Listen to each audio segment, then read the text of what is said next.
नमस्कार दोस्तों, मैं हूं अर्पित और एक बार फिर से आपका स्वागत है। आखिरकार वही हुआ है जिसका इंतजार देश की जनता लंबे समय से कर रही थी। जी हां, फर्जी वोटरों की चोरी पकड़ी गई है। चुनाव में धांधली खुलकर सामने आ गई है, वो भी पूरे सबूत के साथ। और ये सब कुछ हुआ है ज्ञानेश कुमार के कार्यकाल में, जिन्हें मुख्य चुनाव आयुक्त बनाने के लिए मोदी सरकार ने सुप्रीम कोर्ट के डिसीजन तक को पलट दिया था रातों रात। अब आप देख सकते हैं, हरियाणा, महाराष्ट्र और दिल्ली में भयंकर धांधली होने के बाद अब पश्चिम बंगाल में यह खेला शुरू हो गया है। लेकिन पश्चिम बंगाल में हो रहे खेल का खुलासा सबूत के साथ सामने आया है। चुनाव आयोग कोर्ट में फंस चुका है और नए नवेले मुख्य चुनाव आयुक्त ज्ञानेश कुमार की कुर्सी खतरे में पड़ गई है। ऐसे में सवाल उठाया जा रहा है कि क्या चुनाव आयोग भाजपा के लिए काम करता है, भारतीय जनता पार्टी के लिए काम करता है, और ये सब कुछ हो रहा है इन दोनों के कारनामे की वजह से। आप जानते हैं कौन है ये?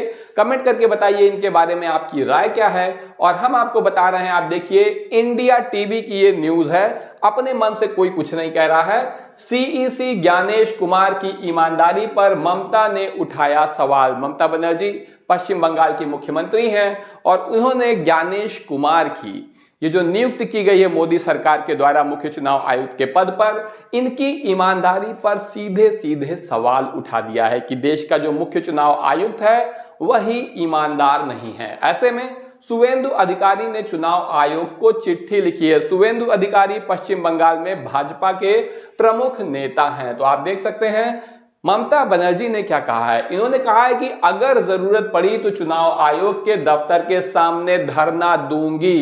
टीएमसी की मीटिंग में बोली ममता बनर्जी। तो बहुत बड़ा आरोप लगा है ज्ञानेश कुमार के ऊपर। और क्या कहा है ममता बनर्जी ने, आप देखिए।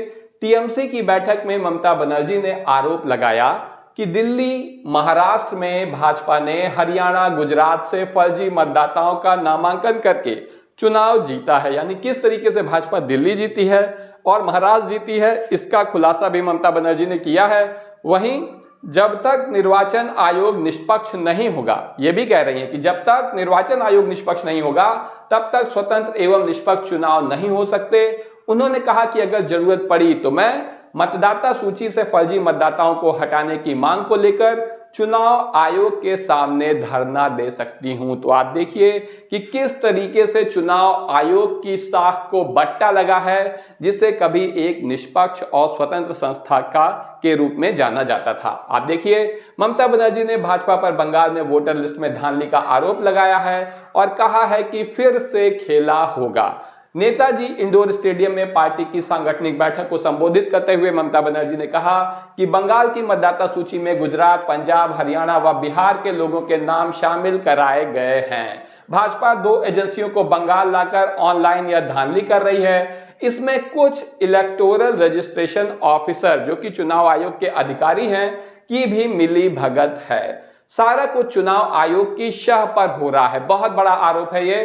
धांधली नहीं रोके जाने पर वह चुनाव आयोग के कार्यालय के बाहर धरना देंगी। तो बहुत बड़ी तैयारी कर ली ममता बनर्जी ने। लेकिन जो आरोप वो लगा रही हैं वो पिछले काफी समय से एक के बाद एक प्रदेशों के नेता भाजपा पर लगाते रहे हैं। आपको याद होगा कि किस तरीके से महाराष्ट्र शिवसेना के संजय राउत ने कहा था कि चुनाव आयोग को ये सब नौटंकी करनी पड़ रही है क्योंकि चुनाव आयोग दबाव में है केंद्र सरकार के। ऐसे में वो मजबूर है इस तरीके की हरकतें करने के लिए। और दिल्ली इलेक्शन रिजल्ट, जब दिल्ली का चुनाव परिणाम आए थे, बीजेपी की जीत के बाद संजय राउत ने इलेक्शन कमीशन पर आरोप लगाया था और कहा था यह महाराष्ट्र पैटर्न है। जिस तरीके से महाराष्ट्र में हराया गया विपक्ष को, उसी तरह से दिल्ली में भी उसी पैटर्न का सहारा लेते हुए भाजपा ने यह चुनाव जीता है। आप देख सकते हैं क्या है पूरी इनका बयान। चुनाव आयोग ने जैसे आंखें मूंद ली हैं। संजय राउत कह रहे हैं कि चुनाव आयोग ने आंखें मूंद ली हैं। महाराष्ट्र में 5 महीनों में बढ़े 39 लाख वोट अब बिहार जाएंगे। यानी अब ये लोग बिहार जाएंगे, कुछ दिल्ली में जाएंगे। आप सोचते हैं कि लोग बीजेपी के लिए वोट दे रहे हैं, कोई भी बीजेपी के लिए वोट नहीं देना चाहता। यह वोटिंग मजबूरन की जा रही है राज्यसभा सांसद संजय राउत। तो आपका इस बारे में क्या कहना है कि लोग भाजपा को वोट देना चाहते हैं या नहीं देना चाहते हैं? कैसे भाजपा एक के बाद एक चुनाव जीत रही है। वहीं आगामी चुनाव आप सभी जानते हैं कि बिहार में होने 6 महीने के अंदर चुनाव हो जाएंगे, लेकिन भाजपा के चाणक्य बिहार में नहीं बल्कि बंगाल में खेला कर रहे हैं। भाजपा ने बंगाल सरकार पर फर्जी वोटरों को वोटर लिस्ट में जोड़ने का आरोप लगा दिया है। तो ये आरोप दोनों तरफ से लगे हैं।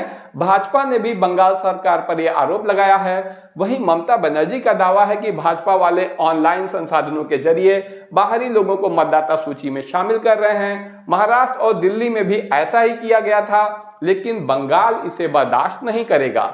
ममता ने कहा कि उनके पास हरियाणा और गुजरात जैसे राज्यों से मतदाता सूची में नाम जोड़े जाने के सबूत मौजूद हैं, जिनका खुलासा वो समय आने पर करेंगी और जरूरत पड़ी तो चुनाव आयोग के दफ्तर के सामने धरना भी देंगी। ऐसे में भाजपा भी तृणमूल कांग्रेस पर वोटरों की लिस्ट में धांधली का आरोप लगा रही है और कह रही है कि इन्होंने तो वोटर लिस्ट में आतंकवादियों के नाम जोड़ दिए हैं, बांग्लादेशियों के नाम जोड़ दिए हैं। लेकिन सच्चाई यह है कि भारतीय जनता पार्टी फर्जी वोटिंग के मामले में अब बुरी तरह से फंस चुकी है और ये बहुत बड़ा आप देखिए फैसला आया है दिल्ली हाई कोर्ट की तरफ से। यहां पर भाजपा बुरी तरह से फंसी है और फंसी है किसकी वजह से? नए नवेले मुख्य चुनाव आयुक्त ज्ञानेश कुमार ने कोर्ट में जो जवाब दिया है उसकी वजह से फंसी है। और इन्होंने फंसाया है न केवल खुद मोदी सरकार को बल्कि ज्ञानेश कुमार के तो जेल जाने की नौबत आ चुकी है। आप देखिए महाराष्ट्र हरियाणा की मतदाता सूची के लिए कांग्रेस नेता की याचिका,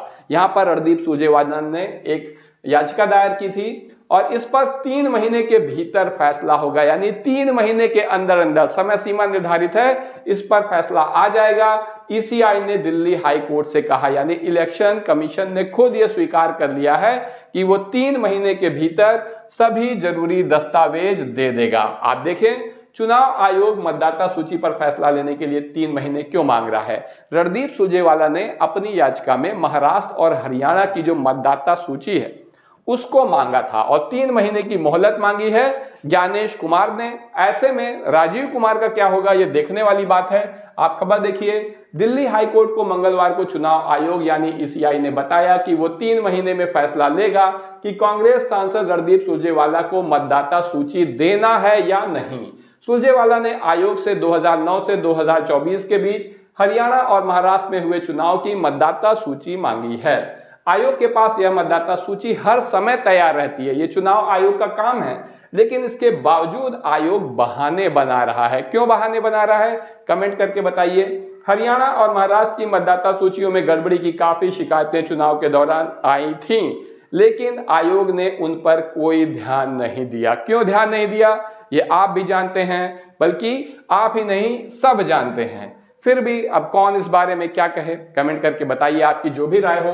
हाई कोर्ट अब राजीव कुमार का फैसला करेगा, वो भी 3 महीने के अंदर। ऐसे में अगर राजीव कुमार के ऊपर गाज गिरती है तो वो अपने बॉस का नाम लेने में कितना समय लगाएंगे, आपको क्या लगता है? आपकी जो भी राय हो कमेंट करें, वीडियो को लाइक करिए, चैनल को सब्सक्राइब करिए और अपने दोस्तों के साथ शेयर करना मत भूलिए। अभी के लिए बस इतना ही, धन्यवाद।